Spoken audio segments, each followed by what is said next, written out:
Hey, what's going on, everybody? It's the CD guy, Johnny Z here. Thank you so much for tuning back into the channel. Hope you guys had a great Christmas. And, every year, friends, family, they ask me, they say, Johnny Z, what do you want for Christmas? And the answer is always the same thing, CDs. And so, over the past month, I've been, accumulating a, large amount of CDs for a haul video here. Some of these were gifts. Some of these I bought on my own. And so the end result here is a whole box full of new CDs to add to the collection. So we're going to dive in here. We got a great mix of rock and metal.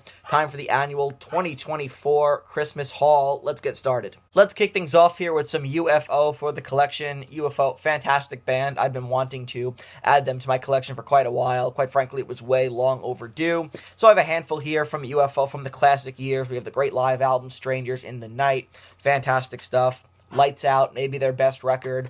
Obsession, also maybe their best record. And, of course, Phenomenon, widely considered to be their best album. And so, you really can't go wrong with any of those 70s records, especially the ones with Michael Schenker on guitar. There are so many fantastic guitar solos here, so many great songs. And so, between all of these albums, there's just classic after classic after classic. And so, like I said, I've been wanting to add UFO to the collection for a while. And so this is a very strong start. Obviously, they have a great catalog, outside of their 70s stuff. I enjoy the Paul Chapman era as well, so I'll be looking to add more and more to the collection here from UFO, but I think this is a very solid starting point with Strangers in the Night, Obsession, Lights Out, and Phenomenon. Everybody knows there would be no Iron Maiden without UFO, so that's my transition here into Iron Maiden with probably my favorite acquisition of the holiday season here. That is Made in Japan on CD. Fantastic live album from the Paul Di'Anno years, recorded in Japan while they were touring Killers. And now, of course, I don't think this was ever officially released on CD by Iron Maiden, so this is probably a secondhand thing, but I don't really care. It's a great live album. I'm very happy to add it to the collection, especially on CD. That's my preferred, media of choice. But, great track listing here. Classics from the first two albums like Wrathchild, Sanctuary, Remember Tomorrow, Genghis Khan, Killers, Strange World, Murders in the Rue Morgue, Iron Maiden, Phantom of the Opera, Running Free, Transylvania, Drifter, and even I've Got the Fire as well. Great Montrose cover there. So some really interesting, tracks from the Paul Di'Anno era that really shine live, I think. And so hopefully Iron Maiden bring them back on their next tour. But, some of these are deeper cuts now. I doubt they will, but it's a great live album from the Di'Anno era. And again, not sure if this was ever officially released on CD by the band, but happy to have it on compact disc anyway.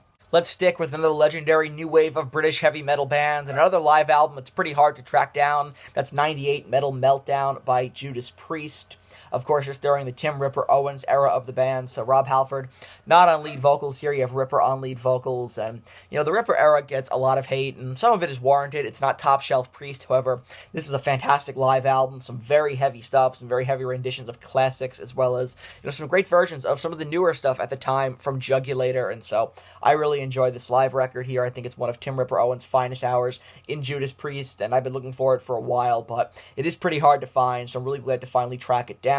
Moving along now with two from Black Sabbath, but two from very different eras of Black Sabbath. We have Seventh Star and Heaven and Hell live in Radio City 2007. So, yeah, very different eras here. First and foremost, Seventh Star, initially supposed to be released as a Tony Iommi solo project. That's why you get the very weird wording here of Black Sabbath featuring Tony Iommi and just Tony on the back here as well.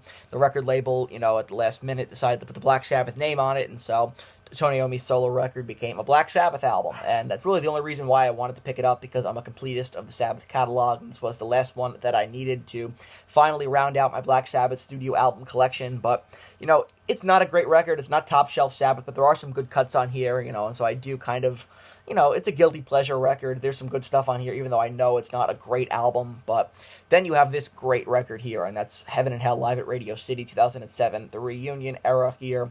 Dio and Vinny Appice back in the band, the Mob Rules lineup performing with Geezer and Tony Iommi, and, so many great live cuts here from Radio City. Children of the Sea, Sign of the Southern Cross, The Devil Cried, Falling Off the Edge of the World, Die Young, Heaven and Hell, Neon Nights, all sound fantastic on this live album. And, I wish, this is one of those shows that if I could go back in time, I would love to have gone to. I actually have some family who were in attendance for this show, which is really cool, and so happy to have it finally on CD. Two from Black Sabbath here, and like I said, from very different eras of Black Sabbath as well. Time for some new releases here, records from the past year, 2024, that I'm just now finally getting my hands on. Long overdue, but finally picked up the new League of Distortion record, Galvanized. Great underrated band, fantastic sophomore record on my 2024 Albums of the Year list. Definitely check it out. Blood Incantation and Absolute Elsewhere, the best death metal album of 2024 as well. Fantastic stuff. Took me a while to get my hands on it, but I knew I absolutely needed to add this to the collection. I think when we look back on death metal over the next 10 years or so, this is going to be one of the most important releases, that came out. Definitely the most important death metal release of 2024. And I talked about this a little bit, and I'll talk a little bit about it now. Over the past several years, I've been a little disenchanted with newer death metal releases because I feel like everyone is just trying to be Chuck Schuldiner, or they're trying to be Cannibal Corpse, and no one's really trying to be unique or, different. But I feel like 2024 was the first year in a long time that we got a lot of uniqueness in death metal and a lot of bands trying to push the boundaries of what's, okay within the death metal genre. And so I really enjoyed that. I think Blood Incantation are right at the forefront of that, and that's one of the reasons why I enjoy Absolute Elsewhere so much. Also, we have the new album here by Flotsam and Jetsam, I Am the Weapon. Great thrash metal, one of my favorite thrash releases of the year, and very out of place in this pile with the other releases, but still a new release, so I wanted to include it here. Pick up Fleetwood Mac, Mirage, 1982 tour. Great live album here from 82. Got some awesome live cuts that are previously unreleased, which is really cool, and Lindsey Buckingham is the MVP of this live record, so a very fun listen, although not nearly as heavy as the other ones I just mentioned, but 4 new releases, that were, out in 2024 that I missed earlier this year that I'm very happy to now finally get to add to the collection. One of the main focuses of this haul for me was bolstering my Dream Theater collection and, going through the collection here, getting ready for Parasomnia, the new Dream Theater album out in February. I noticed that, my Dream Theater catalog, what I had was pretty thin, and so I wanted to add some new studio albums and some live albums to the collection as well, and that's just what I did. 3 classic studio albums here. We have Octavarium, great record, of course. The instrumentation is amazing. Train of Thought, probably their heaviest album, and 6 Degrees of Inner Turbulence, also a very heavy record. 3 classics there, and some great live albums as well. I always thought it was really cool what Dream Theater did, how they would take, albums that weren't theirs, but classic records nonetheless, and they would do them live and really do justice to them, and so we have 3 of those here. This one, Made in Japan, covering Made in Japan by Deep Purple, in Japan in its entirety, which is really cool.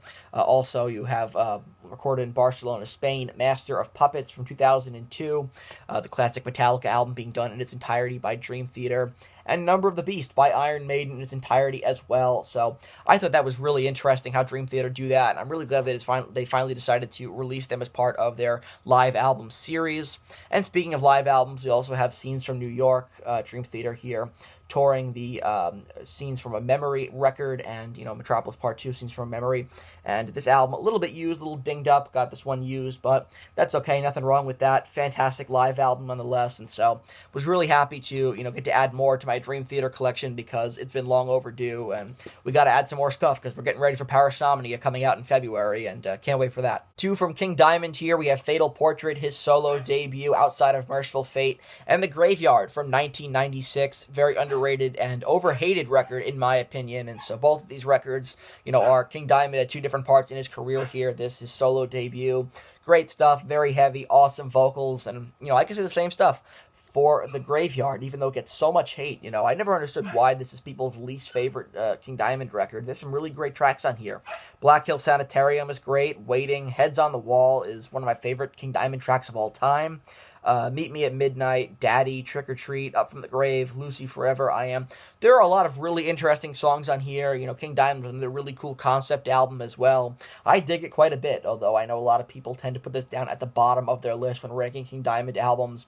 It's a personal favorite of mine. I really enjoy it, and so 2 from King Diamond here. Happy to add these to the collection as we hopefully get ready for Masquerade of Madness in 2025, but who knows at this point. Here's Brutally Live by Alice Cooper. Great live album here. This is the 2 discs, so it's the concert CD and DVD, which is really cool, and I've been hoping to get my hands on this for quite a while. It's been very hard to find and track down, but finally I have it. Not just the DVD, which was the easy one to find, but the CD as well, which I've really wanted. Alice here touring Brutal Planet. It's recorded live at the Hammersmith in England in July of 2000, and Brutal Planet, one of my favorite Alice Cooper records of all time. Very heavy album here, a bit of an industrial feel to it.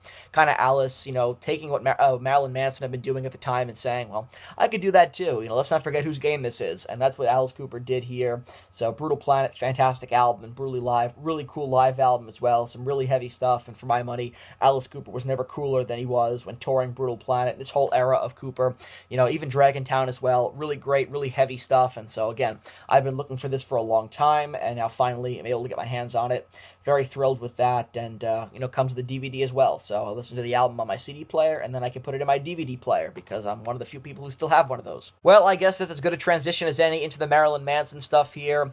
I have 3 here from Manson. Of course, you have the classic Antichrist Superstar from 1996, Golden Age of Grotesque from 2003, and The Pale Emperor, probably Manson's best record of the 2010s, and you'd be surprised how hard it was to track this album down. Not an easy album to find. This copy is used, but that's okay. I looked at the disc, it plays fine. That's really all that matters, right? But, Marilyn Manson, like you guys probably know at this point, I'm very late to the party on Marilyn Manson, and so I'm just glad to now finally be able to make up for lost time and to add a lot of these classic records into my collection, and so this just goes to the Manson collection here as I'm trying to fill out his catalog, but great stuff nonetheless. 3 that I really wanted from Manson. And last but not least, I have 3 classic rock releases here I want to share with you guys. Harvest by Neil Young, arguably his best record. We have Pronounced Lynyrd Skynyrd by Lynyrd Skynyrd, great debut album, just one great track after another. And Double Fantasy by John Lennon, the final album released in his lifetime. And now with that, I have all of the John Lennon studio albums, so pretty happy about that. And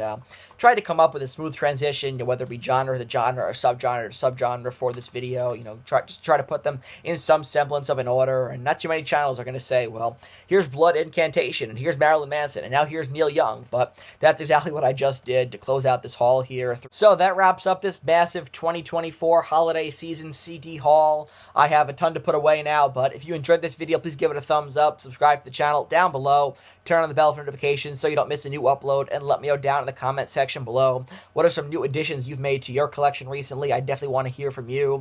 Hope you guys had a great Christmas and very happy holidays. I wish you guys the best in the new year as well.